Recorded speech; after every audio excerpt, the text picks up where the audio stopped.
ఇప్పుడు ఆకలిగొన్న మీరు ధన్యులు, సంతృప్తి పరపబడుదురు. ఆకలిగా ఉండడం అంటే ఏంటి? మనకున్నది కూడా ఇతరులకు ఇచ్చేసి మనం ఆకలితో ఉండడమా? అవసరం లేదు. ప్రతిరోజు ఉపవాసాలు చేయమండమా? ఉపవాసంతో కడుపు మార్చుకోవడమా మనము? కాదు.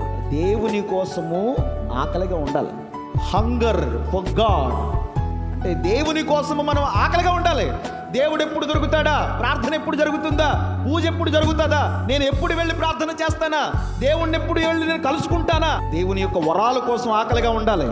అవి ఎప్పుడు సంపాదించుకుంటామా? దేవుని దీవెనలు నేను ఎప్పుడు పొందుకుంటానా అనే ఆకలితో ఉండండి. దేవుడు ఖచ్చితంగా మిమ్మలను సంతృప్తులను చేయును.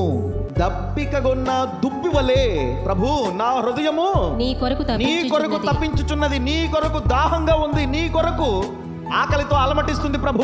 సజీవ దేవుడు అయిన నీ కొరకు నా ఆత్మ ఆరాటపడుచున్నది. నీ దివ్య ముఖముని నేను ఎప్పుడు దర్శించునా అని తప్పించుచున్నది. అది ఆకలే. మన ఆకలి వేరు. మన ఆకలి ఏంటి? జోబులు ఎప్పుడు నింపుకుందామా? కోరికలు ఎప్పుడు తీర్చుకుందామా? ఈ లోకపరమైనటువంటి ఆకలి, డబ్బనే ఆకలి, ఇతరులను మోహించేటువంటి ఆకలి, ఎలాగా సంపాదిద్దామా అనే ఆకలి. కానీ దేవుని కోసం ఆకలిగా ఉన్నామా?